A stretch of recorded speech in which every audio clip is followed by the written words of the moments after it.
You don't usually eat bloobs or straubs with guac. It would be ridiculous. And probs like cultural approach, BT dubs. That's right, today we're talking about truncations. Whether you think they're totes adorbs or totes obnox, there's something really linguistically interesting going on.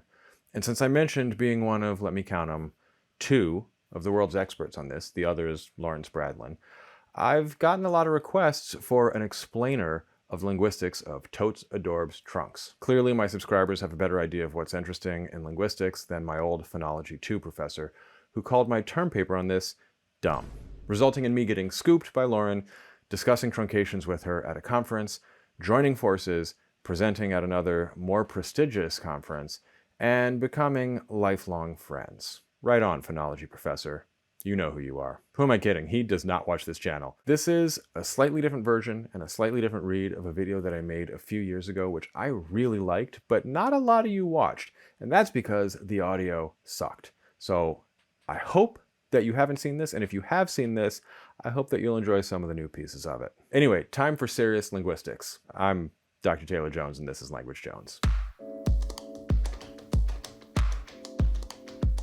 Today's video is brought to you by italki. italki is a hybrid language learning platform built around personalized one-on-one lessons with real teachers, supported by AI tools to help you improve faster. Improve your speaking and listening skills through real conversations with real-time feedback from native speaking teachers who guide your learning every step of the way. Lessons are flexible, affordable, and convenient. I had a blast preparing for my recent trip to Italy by talking with Liu.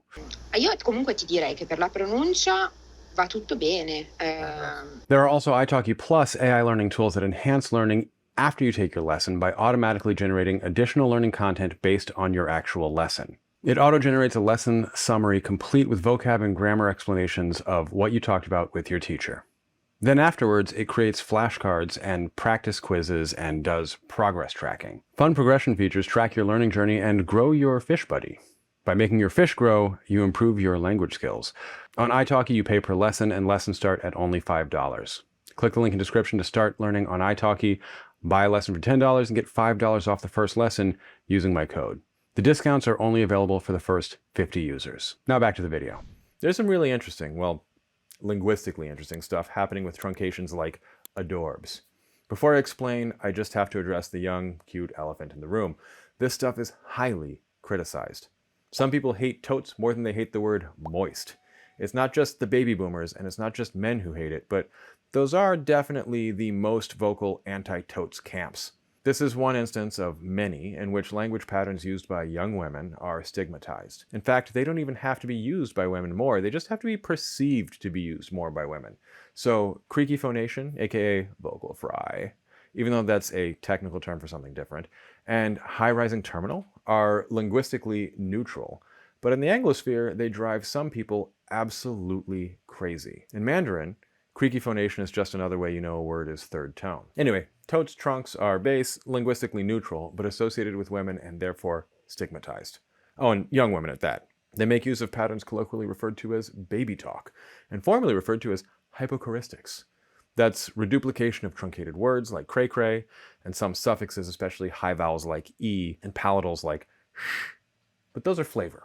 Those are sprinkles on the hot fudge sundae of truncation. Feel like a banana split is funnier? Leave me a comment and let me know which is funnier and why it's actually an egg cream. The thing that first got me interested in truncations like this is that they are very productive. That means you can improvise new ones on the fly, and people know what you're saying. But there's also limits, and while some would still be understood, they just don't sound right to us.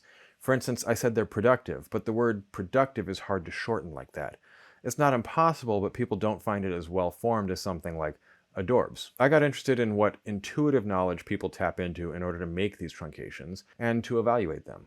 What gives a truncate a good evaluation? Turns out there's a very specific and fairly simple pattern. Almost simpler than igpeatenlay. For a multisyllable word, you find the primary stress. Okay, real quick, stress is the perceived prominence, and it's related to but distinct from loudness. In English, there's this pattern where long words can have multiple stresses, but they're basically additive. You could write a whole dissertation on it. Mark Lieberman actually did, and it was kind of a big deal. So, in a word like incontrovertible, the vert is the primary stress, and we could say the N has secondary stress. Incontrovertible. Okay, so you find the primary stress. And then you just lop off the rest of the word. Done. Not so simple. This is where the fun comes in. You maximize the syllable coda. A syllable consists of an onset of some number of consonants, a nucleus that's almost always a vowel. I have to say almost because Moroccan Arabic, and a coda that's some number of consonants, possibly 0. So legitimate isn't legit. You take that T. But you almost immediately run into issues with that simple explanation because English has rules we all know, but don't know that we know, about what kinds of consonants can go in an onset, not and a coda, not and which can go together in what order. It's why calls is fine, but cause is just not right. It's why hotline bling sounds fine, but hotline bling is not a well-formed syllable of English. There's a pattern in English codas affected by what's called the sonority hierarchy. This hierarchy rates sounds from the most sonorous to least, or to put it in simpler terms for the kids watching, low open vowels like ah are based, laterals and nasals are mid, and voiceless stops are cringe. So what we have now is that you find the stressed syllable, lop off the end of the word, but keep as many consonants as possible insofar as you can make a normal English syllable with them. Then you add a suffix. The default is S, but we'll get back to that in a second. But first, here's another cool thing about this. The way the word is casually pronounced is your starting point. For the adults watching, that means it's post-lexical after Kaparsky, 1982. So lots of people delete the schwa, the sound in adorable. So your starting point is 3-syllable adorable. Comfortable, comfortable. So something can be totes comft. And even better, sounds that just sort of happen in English because of articulatory ease, those get included. So if you say grocery store instead of grocery store, you totes go to the grosh. If you say bedroom instead of bedroom, congrats, you've got a bedge. So English has a lot of the sh and zh sounds in the middle of a trochee like international, but not really at the end of the word. I mean, like, sure, cash, hash, rash, but not a lot of the longer ones for historical reasons. Hashtag Norman Conquest, hashtag Guillaume le Conquérant. And we have vanishingly few words with zh, and they're all loans from French. Garage, rouge, and if there's more, leave me an example in the comments. Well, guess what? Most of those are the result of a historical process that's related to high vowels after a stressed syllable, so now you have your coda. And you also have the end of your word. And also, like a really strong clue that what you're doing is the whole totes thing. And you can be super cash about it even though it's an unusual word final sound. How do you even spell that you're unusual but cash about it? Leave me a comment. Now the part of this that I hadn't really grokked that Lawrence Bradlin put me onto is that there's a lot going on with the suffixes and some of it fits cross-linguistically interesting patterns. In the conference talk we gave at the Linguistic Society of America, we had this chart showing basically that you can add O, O's, Z, E, E's, or C's. Someone with fewer suffix choices might be totes gelsies. Quick aside, we were approached by a science reporter for a very well-known periodical, and this reporter interviewed us both and wanted to frame the story in terms of how young women are ruining English, or whatevs. And we both explained that's not how this works. That's a linguistic ideology with no basis in science, and that it's a social phenomenon that has more to do with misogyny than with linguistics. The reporter kept trying to walk us into saying something that could be used as a soundbite for the opposite view. This kept happening for weeks, and finally, they just didn't run an article about our research that they had claimed was so interesting. And even more interesting, there's a lot of what appears to be affective palatalization. Palatalization is where you go sh, and affective means it's emotion. There are some linguists who claim that cross-linguistically sh sounds are used in baby talk, and hypothesize that it's because, and I'm paraphrasing here, babies have teeny tiny little cute baby mouths and their tongues are huge relative to their mouths, and everything basically comes out shh until you're older. Not to mention all those high vowels, which some claim are iconic of teeny tiny little things. This is where I guess I should ask if you all want a video explaining what linguists call the Kiki Booba effect, and or a classification of which of any given pair of things is Kiki and which is Booba. No face? Kiki. Totoro? Booba. Biden? Kiki. Trump? Booba. Hot dogs? Kiki. Burgers? Booba. China? Booba. Taiwan? Kiki. Unless you're comparing it to Japan, in which case Japan Kiki, Taiwan Booba. Leave me a comment if you want a whole video on that. Okay, so we've got a language game that has complicated rules, but everybody just gets them intuitively, and it results in a lot of palatalized codas, and that's cross-linguistically baby-talky. For example, ush is a cutesy diminutive suffix in Hebrew associated with, you guessed it, young women. Socially, it makes sense to use this kind of game when you're in an informal environment, say with family or friends, or girls' night. Language games like this can have a social function that solidifies an in-group bond. It's unusual but figure-outable, and there's a certain kind of person for whom that brain tickle and the dopamine hit of figuring it out and loving it or cringing at it can reinforce and solidify friendship. French. But let's take stock. It's not just random clippings. It's not, as NPR credulously reported in 2014, a result of character limits on the platform formerly known as Twitter. If that were the case, people wouldn't tweet. Sheet? Yeet. Things like BT dubs, let alone say them out loud. It's a language game in which people perform surprisingly complex calculations at lightning speed.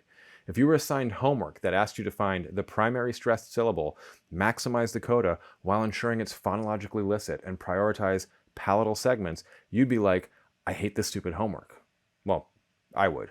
It's a demonstration of just how much phonological knowledge people have without necessarily being conscious of it. Or unconscious phonology nulls. This isn't, Valley girls are texting too much. Side note, Valley girls are like an 80s thing. Those women are in their 50s or 60s now, and texting was not a thing when Valley girl was a salient type of young woman. Anyway, it's not e-girls are texting too much. Let's be real, it's a millennial thing. But rather, young women are having fun in public. Or sometimes, I guess, women are having fun in public, and in a way that's too young, and therefore unbecoming. And I guess it's sometimes also men are talking like young women in that they're having funsies. Society is collapsing. The last interesting thing about this to me is that most of it isn't that new. Like, legit for legitimate has been around since at least the 1980s.